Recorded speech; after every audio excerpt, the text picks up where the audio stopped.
8:34, so at 8:30 we get 8:45. Yep. 30, here we go. We're ready for these guys.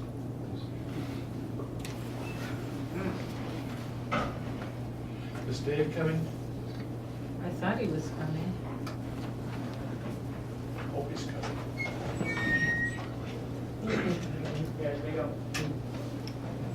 Oh, There there he he is. is. I see him.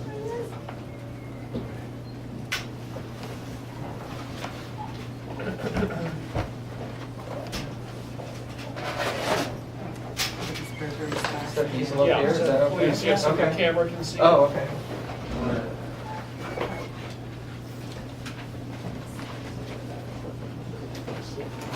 While we're setting up, go ahead and keep setting up. I just wanted to let people know that we're going through a kind of an administrative discussion about what happens next with this project. Okay. You either need a special permit or you need a variance. And we don't know which one yet. It depends on the timing of a number of things and that sort of thing. So we don't have a definitive answer on which thing is needed. The reason why it makes a difference is because with a special permit, the planning board reviews projects first before it goes to the zoning board of appeals. With a variance, the project goes to the zoning board of appeals before it goes to the planning board. So until we get an answer, we can hear your presentation, but we can't comment because we don't know whether we're the first in line or the last in line until we get an answer to the question about what comes next. You know, we went to the zoning board and they listened to us and then they said, no, you need to go to planning board first and then come back to us. Well, That's what they told us. right now, And when did they tell you that? When we were working with the conservation group, we also went to meet with the zoning, I can't remember her name, but that's Oh. what she Just told as me. the lady. Oh, Noreen. well, you didn't meet the Noreen, zoning board of exactly. You didn't appeals. go, No, we met with Right. the woman. Well, okay. we have town council who's So told us. Noreen told you to Yeah, after she go to the listened to planning us. board first. But town council is saying that we need to do some more research to get a definitive answer.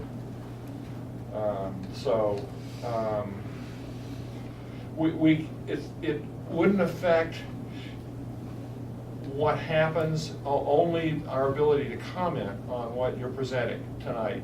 So we'd have to continue the hearing to make comments if it is in fact a special permit and not a variance. Otherwise, you've got to go through the zoning board of appeals for the variance and then come back. back here. And then we'd make our comments in any case.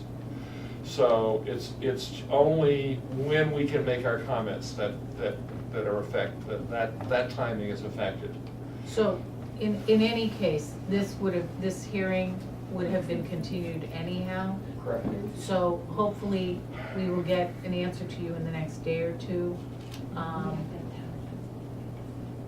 I apologize. What happened was you folks were forwarded to me. I thought I had asked for a zoning analysis. I was told that you were coming to the planning board for site plan review. So I processed it that way.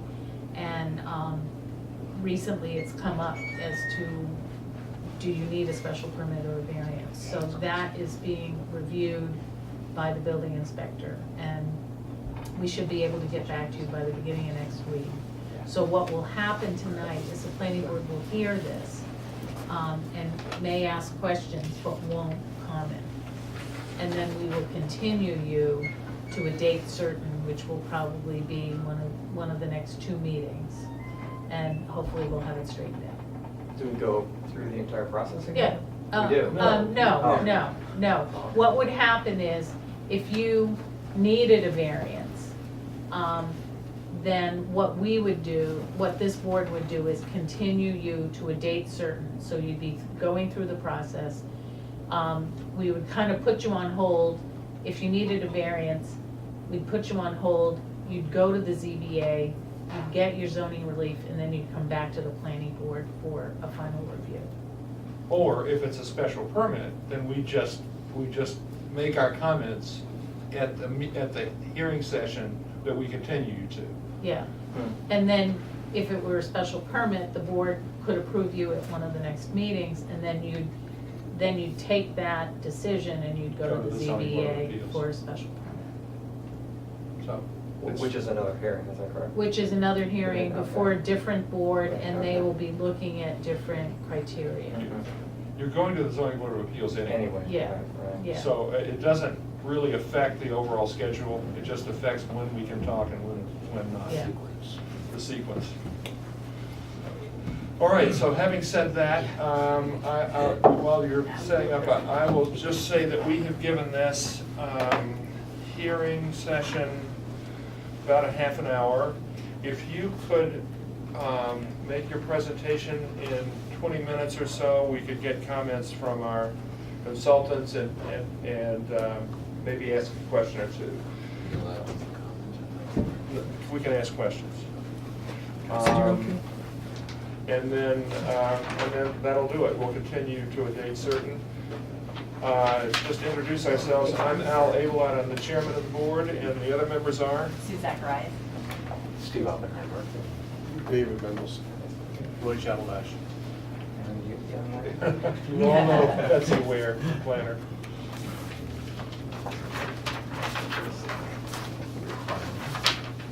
Actually, I filled out the existing, I probably should have put the proposed new one, but these are photographs, for those who haven't seen them, of the house from Route 20 and then, oh, it's Can't see the house from Route 20, can you? No, that's, That's it. That's the point. This is sort of this Yeah. island in a sea of woods here. I'm just gonna throw everything out in front of you here, I suppose, so all the requirements here, this is proposed siding, proposed roof for the exterior materials, board. Is this rising too? Yes, it is. So the roof and parts of the Uh, facade will be rising? Yes, this is the facade, but I'll have it in probably 8-inch by 4 feet Mhm. panels, and then they'll break a corner on site. And this is possibly the window frames, or sort of on the fence on the windows.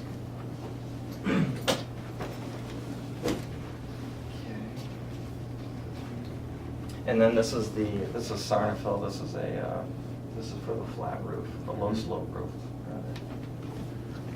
rather. So the exterior combination of materials are these three right here, that's it. This is a hardy board plank. It's just a standard. What is this?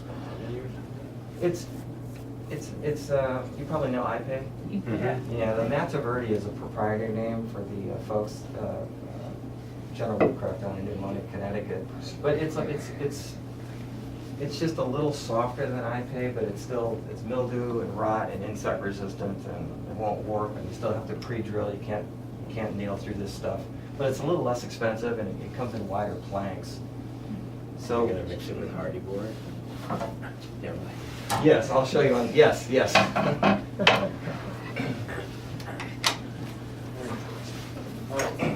Please go ahead. Okay.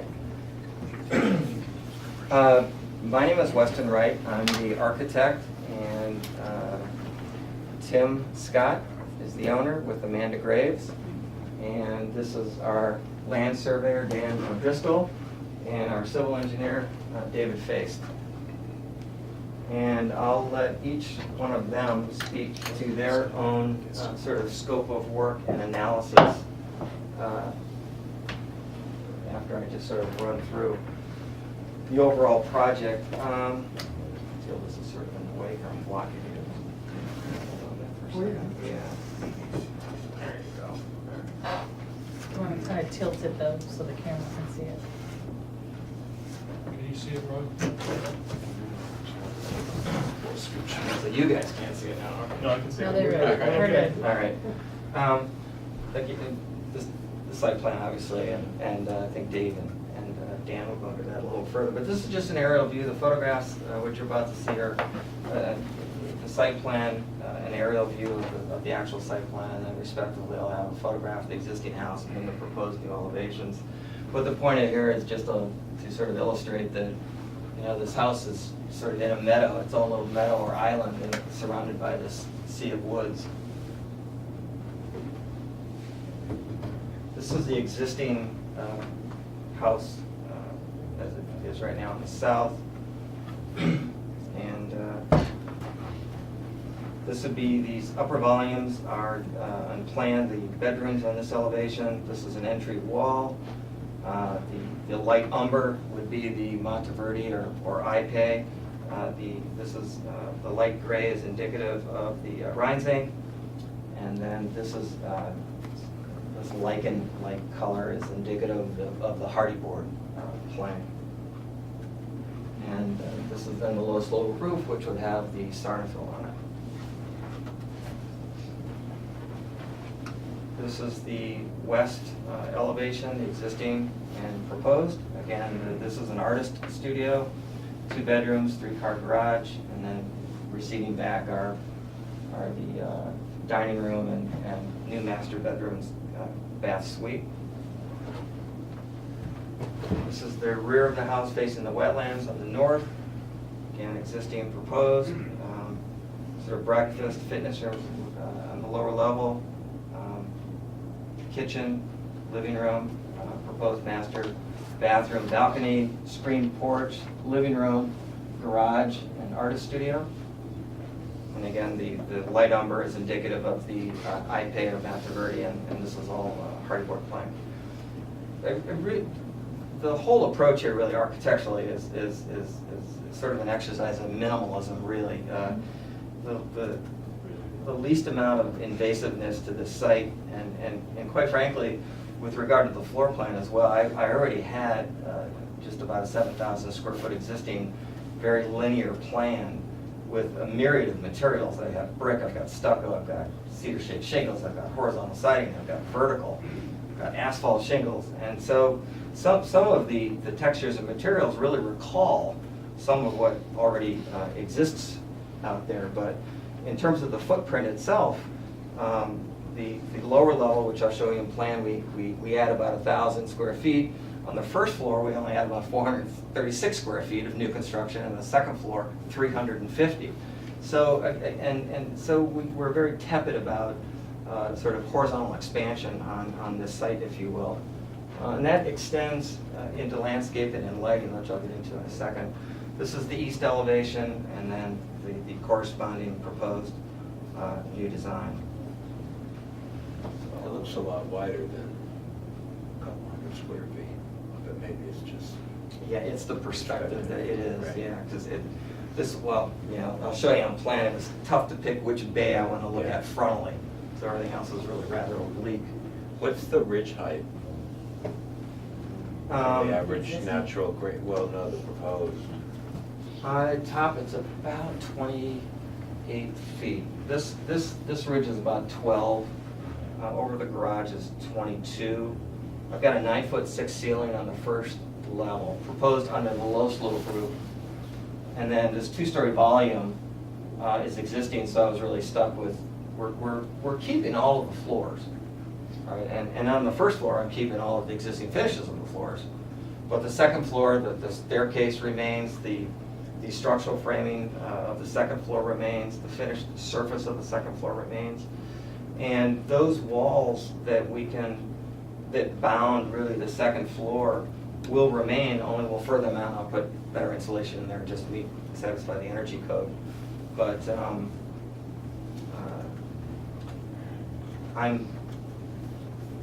the vertical, the massing is we really took a approach, especially I think it's clear on the west elevation with regard to permeability.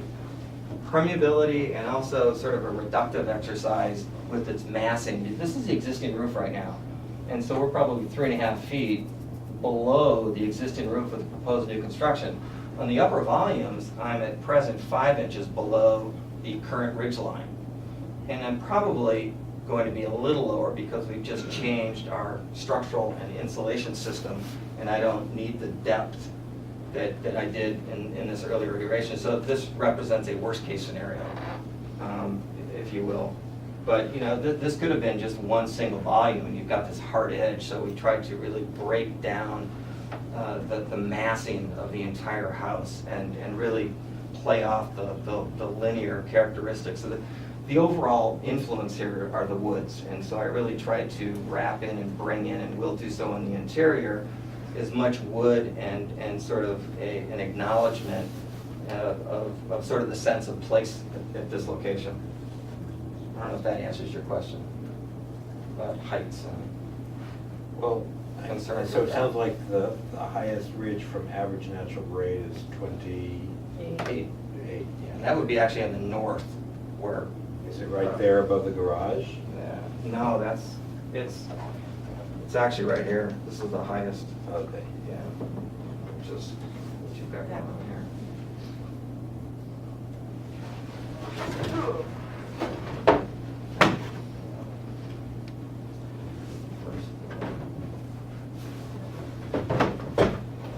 I'll start with the lower level. The blue indicates the existing footprint of the existing house. And so all the proposed poche in white indicates sort of proposed new construction. The red is indicative of, in this, lighting throughout all of the floor plans. But in this case, these are bollards. And Susan, I've got a photograph I can show you. I gave you misinformation yesterday. They're actually 27 inches tall. The reason I went with that height is that I have a photograph I can show you. Last winter, I took a photograph of their driveway. When the plow comes down, he sort of throws the snow about 6 feet, and you know, it's about a height of this, and I wanted the bollards, and we're still gonna have to go through some education with the guy to keep the snow a little, you know, adrift, but I've set the lights back about 7-8 feet, so hopefully that'll mitigate that, and it this still isn't serves the Buffalo, so you purpose. don't really have to worry too much. I'm sorry? It's not Buffalo, so you're not gonna. True. Thank it's poor people. The light gray indicates piers for construction above both decks and also habitable space. But that's the other thing too, that the square footage in the first floor of 450 square feet, that's habitable space, right? That's not decks and things of that nature. Which is a little deceiving when you look at the elevation sort of frontally. This is a proposed brick patio, and then I've got the same wood species stairs that march up above to the new dining room. 3 weeping chairs, which are ornamental, so they're probably about 5-6 inch caliber. They're not the large.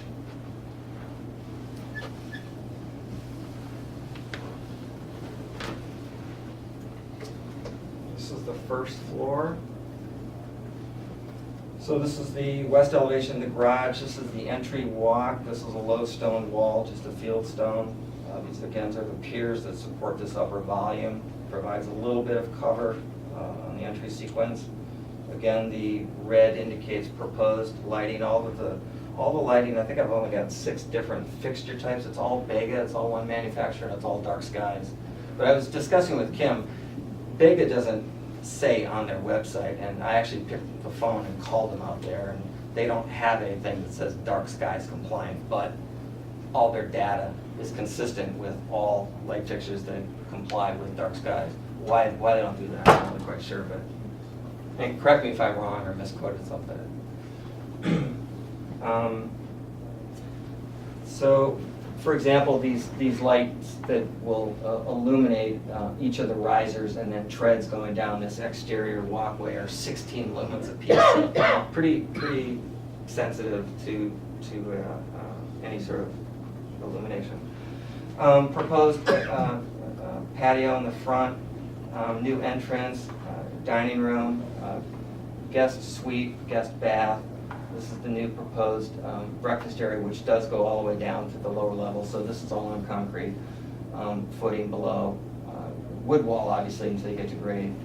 and then everything else is on piers.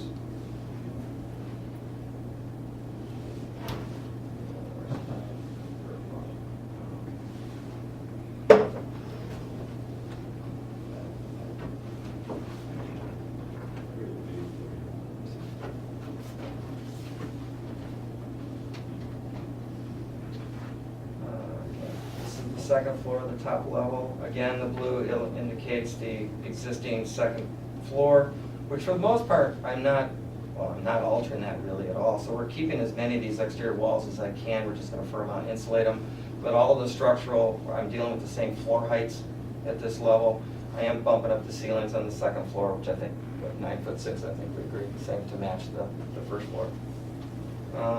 These are the 2 bedroom volumes, which right here, and then this is the artist studio. We've got a deck that serves this bedroom and a deck that serves this artist studio.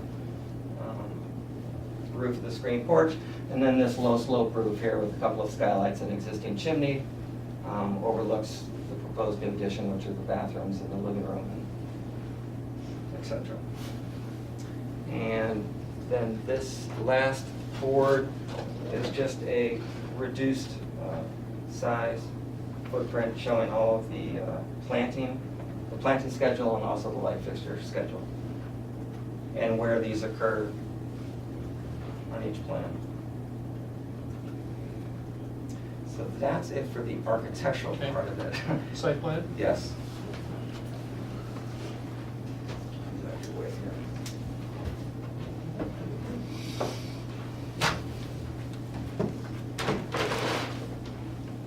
My name is David Feist. I'm the project civil engineer.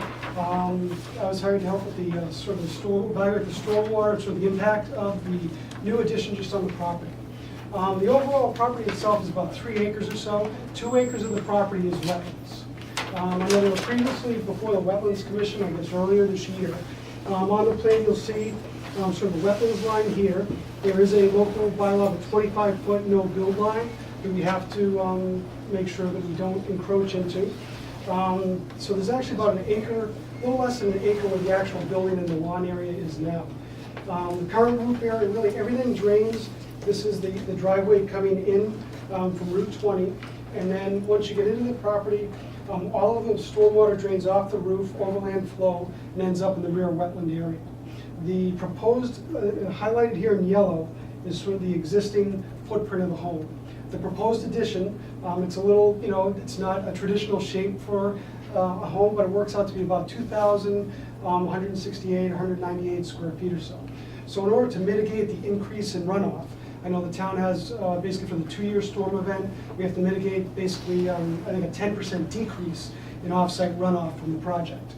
So in order to do that, what we were able to do is basically I guess it would be the western half of the property will drain as it does now, overland flow down the driveway to the rear area. We were able to sculpt in the rear area, the backyard outside of the 20-foot buffer zone, a small area for infiltration. It'll be basically a very shallow, like an 8 to 12 inch bowl in the low area, which is sort of the natural low point. So the water from basically the eastern half of the home with the new roof line will all drain towards this side of the property. One of the other restrictions we had to keep in mind is also a Shell oil gas pipeline that runs next to the house. And it's unique in the fact that this was done so long ago, there isn't an easement. However, talking to the Shell, we have to keep basically at least over 10 feet either side of that line so they can do maintenance. And speaking with their representative, it's a 6-inch line. So it is something where we had to look at. So basically we'll have a grass swale that will run adjacent to the house, and then this rear infiltration area in the back will act as sort of a small rain garden or infiltration basin with an outflow at the natural low point, which will just naturally run towards the wetland in the larger storm events.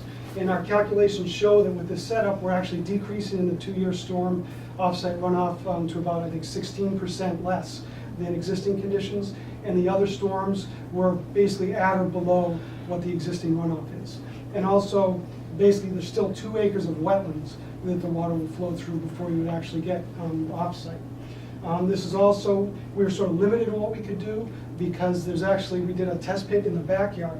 And the actual high groundwater table in the rear yard, because it's sort of a walkout basement, is only about 11 inches below the surface. So again, we wanted to, design something that sort of fit in with the natural landscape because we couldn't really do underground dry wells and such.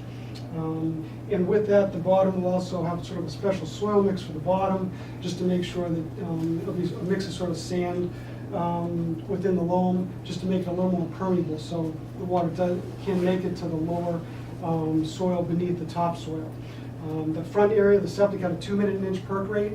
When we did a soil test in the rear, once you get below that 11, 12 inches of loam, you hit a very good sandy soil, which again, there was a report we submitted that has that information in. And with that, I'd basically be happy to answer any questions. Okay, is it, were you gonna talk about landscape? Who's talking about landscaping? You are.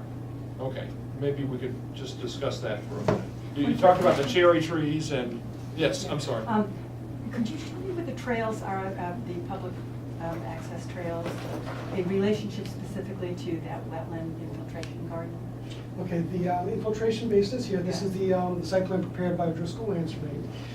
This is the driveway area, and I guess the trail system, it sort of loops across, it crosses the driveway here, and it loops around here. This is the driveway, you parked here during the sidewalk, and then the trail goes towards the back of the property here, the conservation land, and our infiltration areas here in the rear yard. Is there a trail also to the other side? Yes. On the other side, to the east, there's a stone wall that runs along the property boundary here, and that trail runs along this side here, and this infiltration area is here. And again, drains not towards the trail, but to the rear yard into the wet. Okay, that was my question mostly, is that, Yes. if we have a big storm and you're gonna flood that drain, but you're not. Okay, thank you. You're welcome. Okay, landscaping.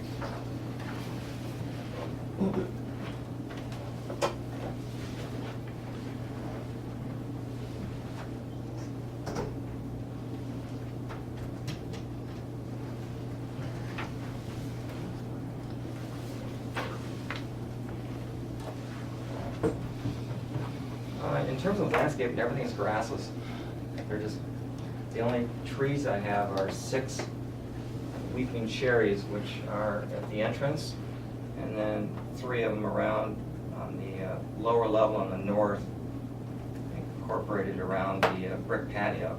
But other than that, everything is from an ornamental 12-inch tall grass, full maturity, to on the berm, which is close to the impact area from this trail.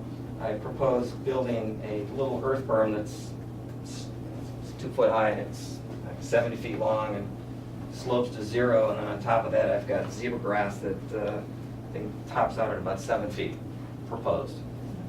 But so grass about that bit. But other than that, and this entire area here incorporated inside the wood steps, which is beginning, it shows up a little bit here. Again, all that is, it's maiden grass, it's just natural grasses. Where are all those?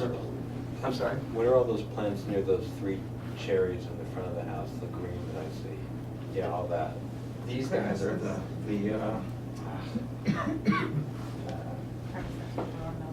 what are they?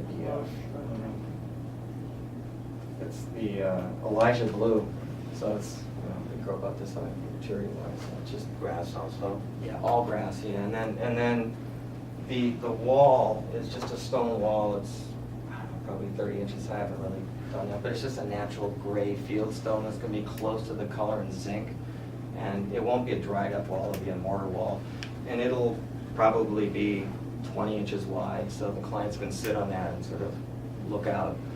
And then all of I've got a skirt, a gravel skirt, which would be bluestone, again, to pick up sort of the colors in the Rhine zinc, and frankly, even in the selection of the grass and the Elijah Blue.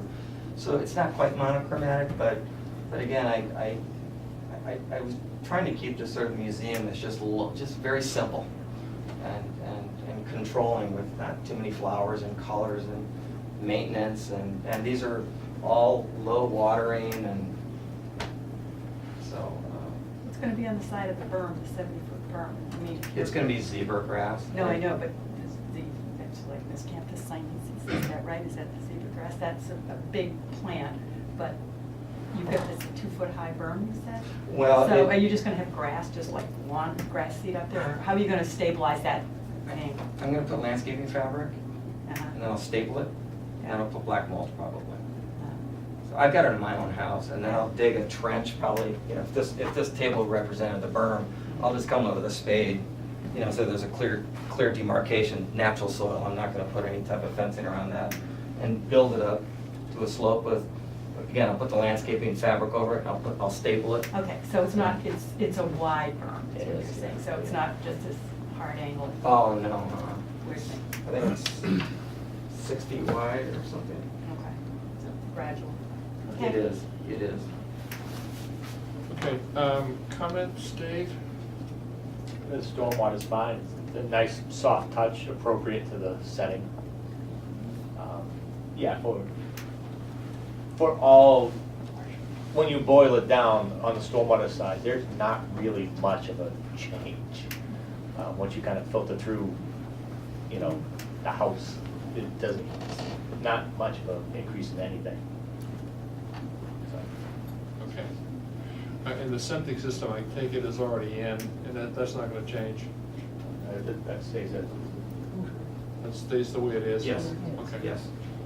Kim, I comments? mean, the only thing we mentioned during the site walk is we might want to mitigate the view from the trails with some native plantings at the woodland edge, right where the trail openings, where you can see through from the trails to the house. Wherever there's This area, vacancies, okay. yeah. Okay. Good. Thank you. Okay. We will continue to what date? We can continue to the board's next meeting, which is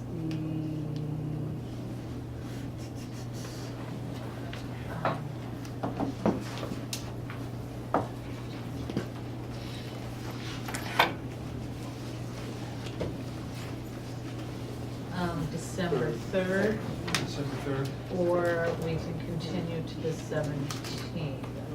That will be determined upon if they need a variance or not. Well, We have to decide. we have to decide. Why Well, don't we continue to the 3rd? Yeah. Why don't we See continue what to the happens. 3rd at, Is that okay? 8 o'clock. 8, Did we decide we were? yeah, we can do it at 8 o'clock. All right. But that might change, Yes, depending on. depending on But the if there's enough agenda. time, we could advertise. Yeah. No, we don't need to. But if you cancel that and then move it down to the 17th? No, what we would do is, Things like that. we'd continue it to the 3rd, and then if we didn't have a decision, or if they had to go to the We have to ZBA, continue. then we it. continue it Okay. to a date certain, which would probably be January. Okay. All right, but we'll keep our fingers crossed for the 3rd. And we'll make it 8 o'clock on the 3rd, for the continuation. I just on my client's behalf, they live in Washington DC, and I just, to bring them up here, just so we have some opportunity to coordinate with them, as it just The 3rd as is- a courtesy. The 3rd is okay. Is that okay? We're here. But I mean, if it gets canceled. Oh, if it gets canceled. We will let you know. Yeah, Okay. we're not gonna I'll do let you this know. again. It wouldn't be canceled, it would be continued. What Right, they yeah. would do is open the meeting and continue it to another date certain. Okay. But, I just want to say, before we came to you, when we met with Nori, the building inspector also was there. Yeah. And we sat and talked to them, and they both agreed that we should go to planning first. It's entirely possible that would be the ultimate resolution. The question is the timing. It's a non-conforming lot because it has no frontage. When did the non-conformity take place? That's the question. And relative to the construction of the house. If it happened one way, it's a variance. If it happened another way, it's a special permit. That's the, Well, the property was, my dad bought the land from the post road all the way back to the railroad tracks in 1946. And I think he gave some of the land to the town. And Right. the last part he sold to the town in '64. He sold basically the driveway, and he became in the middle. His That's idea was to when- be in the that's middle of when the it forest. changed. So '64 is when he sold the driveway. After the house was built. I did come across a plan at the registry that showed the land that was conveyed, but what was weird is that the property that your house is on was noted as a non-buildable lot. So, I, so, Wow, what year was that? wait a minute, But didn't hold you on. get a, you have a building permit?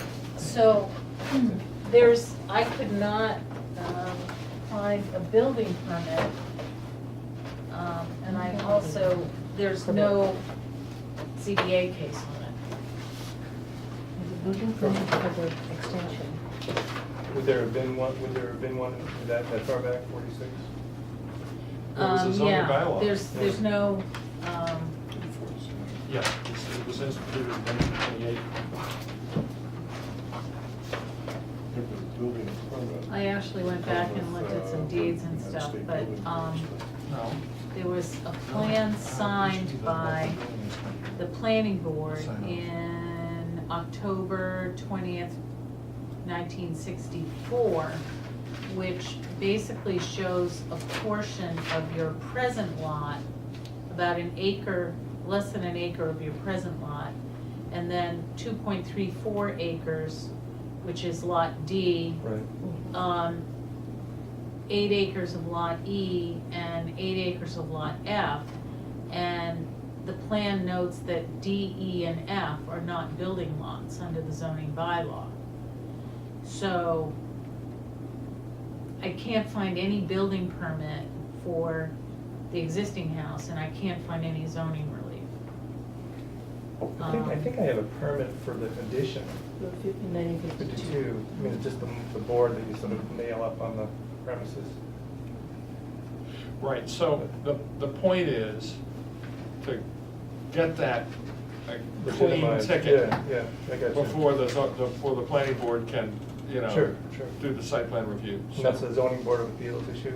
It could be. I mean, again, we're trying to get a definitive answer from, I would prefer to get one from town council if we can.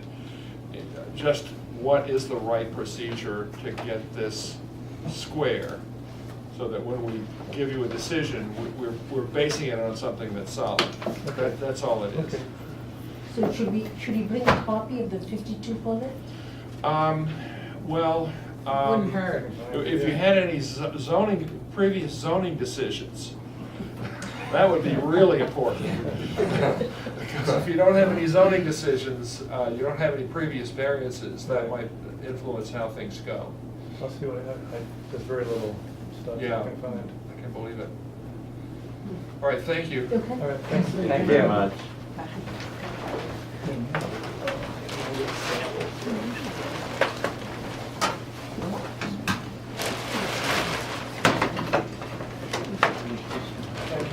Thank you.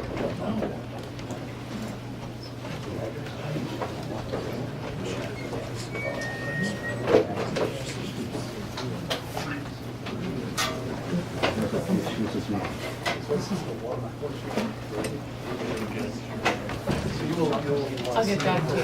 I'll get back to Weston, and he can forward you. Okay,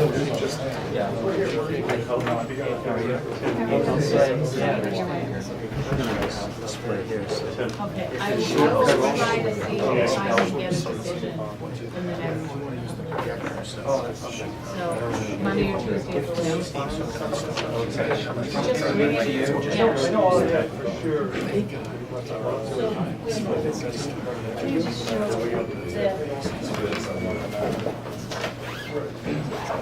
So what I found online at the registry was, this is, the deed that you gave to the town for certain properties. Yeah, and then,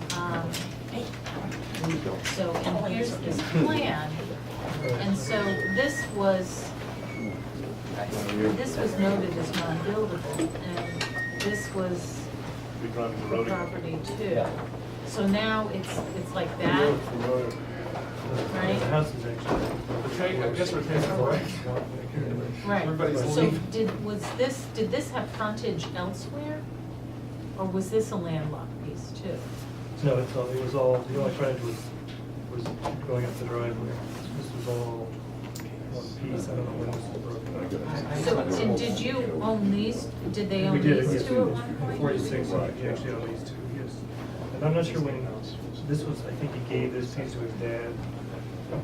Okay. I suppose an old site plan doesn't Okay, help so you this either, was right? 1946. And I have a Both these pieces. site plan with Tim gave And I'll me. permit it. I'm not sure about that. Different sites on before, Bob Winsor or sold them, either from the town of Weston or sold them. Does that help? It's almost like a subdivision. Okay. Is the survey? Okay. It's hard line, but I'll look at that tomorrow. Okay. And I will bring that Right, up. and I found that, and I found the Betsy's looking at right now. original deed, Okay. so, Okay. but I didn't have time to find these transfers out. Two more over here. So, but I'll They get were back very to you. early on, they would have Okay. been like right around 46. Okay, okay. But he did it to help, it might have been 52, because I know that my grandfather helped him with the building, and he was older. Okay, so let me look here. It's easier if it's all on one Okay, so unit, because if they want to go back to the And I'll see if I can find the 52 version. Okay, that would be really helpful. I could send you anything. Okay, that'd be great, All thank right, you. excellent, very good. Thank you. Okay, you guys, what are you gonna do? You're gonna show this movie? And what are you gonna do over there, anything? It'll be a PowerPoint here and there'll be one plan or a couple plans. Maybe we can move it up here, I'm gonna go over there. Yeah, and he also has like his own specialized computer software. No, I think I can make it. And I'm sure it's good. Right.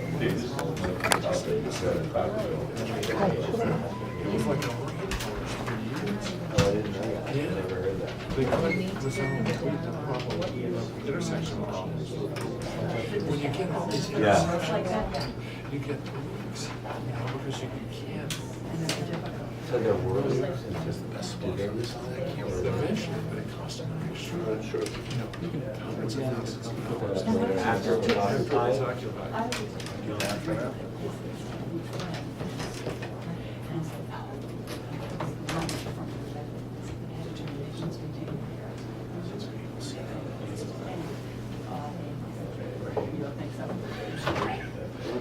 I can see it. I think it was two. Yeah, we're doing the movie. We're gonna drive around. You already bring popcorn and all. Why not? Oh, I wish I had known. It's only a 5-minute movie, so From Halloween. just be getting into the I could bring popcorn. everybody. Oh, we're not gonna walk down the sidewalk again, the street? Oh, we're gonna take the walk all the way down? Yeah. We actually cheated, Popcorn would be good. we actually cheated and drove it, but, Okay, so it's gonna be a little faster? Okay. but this one has the actual stakes, so I'll pause if you can't see them well enough.